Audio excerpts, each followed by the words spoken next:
ഏറെക്കാലമായിട്ട് കേരള രാഷ്ട്രീയത്തിൽ ചർച്ച ചെയ്തുകൊണ്ടിരിക്കുന്ന ഒരു മണ്ഡലമാണ് കോട്ടയം ജില്ലയിലെ പാല.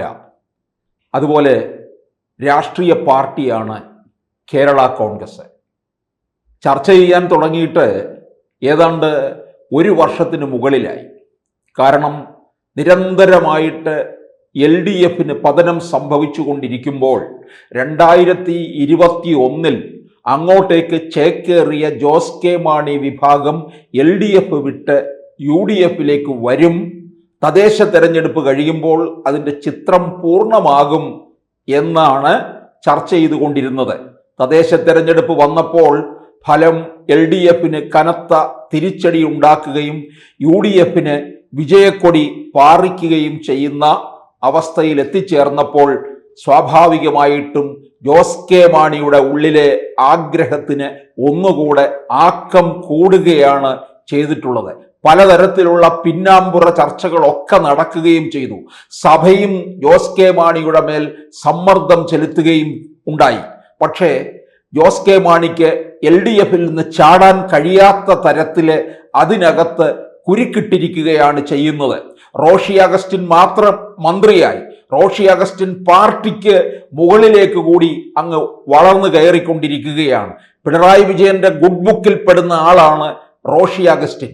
ഇപ്പോൾ ഈ LDFിന്റെ മേഖലാ ജാഥകൾ നടക്കുന്ന അവസരത്തിലാണ് ജോസ് കെ മാണിയോട് മാധ്യമ പ്രവർത്തകർ ചോദിച്ചപ്പോൾ പാലയിൽ മത്സരിക്കുമോ എന്ന ചോദ്യത്തിന് ഉത്തരം കൊടുക്കുന്നതിന് മുമ്പായിട്ട് ജോസ് കെ മാണിയുടെ കയ്യിൽ നിന്ന് മൈക്ക് വാങ്ങിച്ചുകൊണ്ട് റോഷി അഗസ്റ്റിൻ പറഞ്ഞത് ജോസ് കെ മാണി പാലയിൽ മത്സരിക്കും എന്നാണ്. യഥാർത്ഥത്തിൽ പാർട്ടി തീർച്ചപ്പെടുത്തുമെന്നാണ് ജോസ് കെ മാണി പറഞ്ഞത്. അത് റോഷി അഗസ്റ്റിൻ തന്നെ ജോസ് കെ മാണിയെ ഓവർടേക്ക് ചെയ്ത് പറഞ്ഞിരിക്കുകയാണ്. കാരണം ഇതൊരു പതിവില്ലാത്ത ഒരു സംഭവമാണ്. അത് പാർട്ടിയിൽ തീർച്ചപ്പെടുത്തും. അതിനുശേഷമായിരിക്കും പാർട്ടിയുടെ ചെയർമാൻ പ്രഖ്യാപിക്കുക. ഇവിടെ പാർട്ടിയുടെ ചെയർമാൻ എന്ന് പറയുന്നത് ജോസ് കെ മാണിയാണ്. പക്ഷെ അവിടെ റോഷി അഗസ്റ്റിൻ ജോസ് കെ മാണിക്ക് മുകളിലേക്ക് മാറിയിരിക്കുന്നു എന്നുള്ളതാണ്. ഒരുപക്ഷെ നമ്മളെല്ലാവരും പറഞ്ഞതാണ് കേരള കോൺഗ്രസ് പിളരുന്ന ഒരു ഘട്ടത്തിലേക്ക് വരെ പോകും എന്ന്. പിളർന്നാലും റോഷി അഗസ്റ്റിനും കൂട്ടരും LDFിൽ ഉണ്ടാകും എന്നുള്ളതാണ്. അപ്പോൾ എന്തായാലും റോഷി അഗസ്റ്റിൻ തന്നെ തീർച്ചപ്പെടുത്തി പറഞ്ഞിരിക്കുകയാണ്. അതായത് LDFിന്റെ സ്ഥാനാർത്ഥിയായിട്ട് ജോസ് കെ മാണി പാലയിൽ മത്സരിക്കും. ഇനിയും എന്തെങ്കിലും അപ്പുറത്തേക്ക് ചാടാനുള്ള ഒരു നീക്കം മനസ്സിൽ അല്പമെങ്കിലും ഉണ്ടെങ്കിൽ അതുകൂടി കെടുത്തുകയാണ് ഈ റോഷി അഗസ്റ്റിൻ ചെയ്തത്. അപ്പോൾ എന്തായാലും അതിശക്തമായിട്ടുള്ള ഒരു ത്രികോണ മത്സരത്തിനായിരിക്കും പാല വേദിയാകാൻ പോകുന്നത്. അവിടെ ജോസ് കെ മാണിയെ സംബന്ധിച്ചിടത്തോളം നമുക്കറിയാം 2019 ഉപതെരഞ്ഞെടുപ്പിലാണ് കാപ്പൻ അവിടെ നിന്ന് കയറി വരുന്നത്. ജോസ് കെ മാണി 2021 LDFിന്റെ സ്ഥാനാർത്ഥിയായിട്ട് മത്സരിച്ച് പരാജയപ്പെടുകയാണ് ചെയ്തത്. അന്ന് ഒരു പിന്നാമ്പുറ വർത്തമാനം ഉണ്ടായിരുന്നത് LDF തന്നെ CPM തന്നെ ജോസ് കെ മാണിയെ തോൽപ്പിച്ചു എന്നാണ്.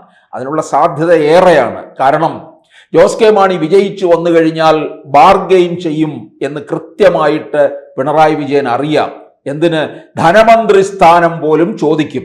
ഏറെക്കാലം തൻ്റെ പിതാവ് വഹിച്ചിരുന്ന ആ സ്ഥാനത്തിന് വേണ്ടി ജോസ് കെ മാണി അങ്ങനെ കൊതിച്ചു നിൽക്കുകയാണ്. ഇപ്പോൾ ഇതാ പാല തന്നെ വേണമെന്ന് UDFിലേക്ക് വരികയാണെങ്കിൽ പാല തന്നെ വേണം എന്ന് ജോസ് കെ മാണി ആഗ്രഹിച്ചത്. പാല അവരുടെ ഒരു കുടുംബം പോലെയാണ്. നമുക്കറിയാം KM മാണി പാലയെ അത്രത്തോളം ചേർത്ത് നിർത്തി മകനായിട്ട് കൊണ്ടുപോയി തുലയ്ക്കുകയാണ് ചെയ്തത്. പക്ഷേ ഇങ്ങനെ ഒരു UDFിലേക്ക് വരാനുള്ള നീക്കം നടത്തിയപ്പോൾ തന്നെ മാണി സി കാപ്പൻ പറഞ്ഞു, ഞാൻ പാലയിൽ തന്നെ ആയിരിക്കും മത്സരിക്കുക, മാറില്ല എന്ന്. ജോസ് കെ മാണിയെ ഇപ്പുറത്തേക്ക് കൊണ്ടുവരുന്നതിന് വേണ്ടിയും മുസ്ലിം ലീഗ് വളരെയധികം അഹോരാത്രം പണി ചെയ്തു. തിരുവമ്പാടി സീറ്റ് ജോസ് കെ മാണിക്ക് കൊടുക്കാമെന്ന് പറഞ്ഞു, താല്പര്യമില്ല. പക്ഷെ മാണി സി കാപ്പൻ മാറിക്കൊടുക്കാമെന്നുണ്ടെങ്കിൽ കാപ്പന് തിരുവമ്പാടി കൊടുക്കാം എന്ന് വരെ ഈ ലീഗ് പറയുകയുണ്ടായി. കാരണം ലീഗിന് ജോസ് കെ മാണി വിഭാഗത്തെ ഇപ്പുറത്തേക്ക് കൊണ്ടുവന്ന് മുന്നണി ഒന്നുകൂടി ശക്തിപ്പെടുത്തി 2026 അധികാരത്തിൽ വരണമെന്നുണ്ട്. 10 വർഷമായിട്ട് പുറത്തു നിൽക്കുകയാണ്. ലീഗിനെ സംബന്ധിച്ചിടത്തോളം അത്രയും ഒരു ലോങ് പീരീഡ് പുറത്തു നിന്നിട്ടുള്ള ചരിത്രമില്ല. അതുകൊണ്ടാണ് തിരുവമ്പാടിയുടെ കാര്യത്തിൽ വിട്ടുവീഴ്ച ചെയ്തത്. പക്ഷേ അതിനും ജോസ് കെ മാണിയോ മാണി സി കാപ്പനോ വഴങ്ങിയില്ല എന്നുള്ളതാണ്. അതുകൊണ്ട് തന്നെ ജോസ് കെ മാണി ഇപ്പൊ രണ്ടും കൽപ്പിച്ച് പാലയിലേക്ക് ഇറങ്ങുകയാണ്. ശക്തമായ ത്രികോണ മത്സരം നടക്കുന്നത് എങ്ങനെയെന്ന് ചോദിച്ചാൽ UDF-ൽ നിന്ന് മാണി സി കാപ്പൻ, LDF-ൽ നിന്ന് കേരള കോൺഗ്രസിനെ പ്രതിനിധീകരിച്ചുകൊണ്ട് ജോസ് കെ മാണി വിഭാഗം, BJP-യുടെ ഷോൺ ജോർജ്, 3 ക്രൈസ്തവ മുഖങ്ങളാണ് പാലയിൽ ഏറ്റുമുട്ടുന്നത്. ഈ ഏറ്റുമുട്ടല് ഒരു ഷോൺ ജോർജ് പാല ചോദിച്ചു വാങ്ങിച്ചതാണ്. പാലയോ പൂഞ്ഞാറോ തരിക എന്നാണ് പറഞ്ഞത്. ആ പൂഞ്ഞാറിൽ ഒരുപക്ഷെ PC ജോർജ് ആയിരിക്കും മത്സരിക്കുക. പാലയിൽ PC ജോർജിന്റെ മകൻ ഷോൺ ജോർജ്. കാരണം ക്രൈസ്തവരുടെ ഇടയിൽ BJPക്ക് അല്പം സ്വാധീനം ഉണ്ടാക്കി കൊടുക്കാൻ സാധിച്ച ചില മുഖങ്ങളുണ്ട്.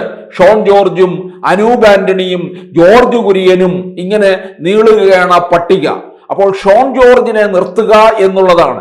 എന്തായാലും BJP 2021 തെരഞ്ഞെടുപ്പിലും അവിടെ വലിയ ഒരു നേട്ടമുണ്ടാക്കാൻ കഴിഞ്ഞതാണ്. ഷോൺ ജോർജിലൂടെ വലിയ നേട്ടം ഉണ്ടാക്കിയെടുക്കാൻ കഴിയും എന്ന് പാർട്ടി കൃത്യമായി മനസ്സിലാക്കുന്നുണ്ട്. അതുകൊണ്ട് തന്നെയാണ് ഷോൺ ജോർജിന്റെ സ്ഥാനാർത്ഥിത്വം പാലയിൽ നേരത്തെ തന്നെ പ്രഖ്യാപിക്കുകയും ചെയ്തു. ആ പ്രഖ്യാപനത്തിലൂടെ BJP അവിടെ ഒന്നുകൂടെ ആക്കം കൂട്ടുകയാണ് ചെയ്തിരിക്കുന്നത്. ഇത് ജോസ് കെ മാണിക്കും വലിയ തിരിച്ചടി ഉണ്ടാകാനുള്ള സാധ്യതയിലേക്കാണ് പോകുന്നത്.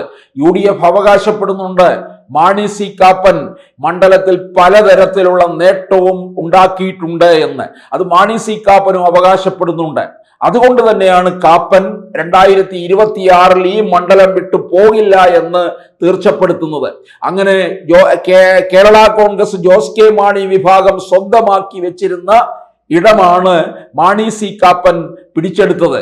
UDF അധികാരത്തിൽ വന്നാൽ മാണി സി കാപ്പൻ മന്ത്രിയാണ്. LDF വീണ്ടും അധികാരത്തിൽ വരികയും ജോസ് കെ മാണി ജയിക്കുകയും ചെയ്താൽ ജോസ് കെ മാണിയും മന്ത്രിയായിരിക്കും. എന്തായാലും അവിടെ LDF-ഓ UDF-ഓ വിജയിച്ചു കഴിഞ്ഞാൽ അവിടെ മന്ത്രിസ്ഥാനം, പാലയ്ക്ക് മന്ത്രിസ്ഥാനം ഉണ്ടെന്നുള്ളതാണ്. കാരണം പാലയ്ക്ക് എല്ലാ കാലത്തും മന്ത്രിസ്ഥാനം ഉണ്ടായിരുന്നിട്ടുണ്ട്. പക്ഷേ ഈ സമീപകാലത്താണ് കരിങ്ങോഴക്കൽ തറവാട്ടിലേക്ക് തന്നെ ഒരു കൊടി വെച്ച കാറ് കയറിയിട്ട് നാളുകളായി. അതൊന്ന് പരിഹരിക്കണം എന്നുള്ളതാണ് ജോസ് കെ മാണി ആഗ്രഹിക്കുന്നത്. പക്ഷേ വീണ്ടും LDF CPM കാലുവാരുമോ എന്നാണ് നമുക്കറിയേണ്ടത്. കൂടുതൽ വാർത്തകളും വിശേഷങ്ങളും നിങ്ങളിലേക്ക് എത്താൻ ABC മലയാളം സബ്സ്ക്രൈബ് ചെയ്യുക, ബെൽ ബട്ടണും അമർത്തുക.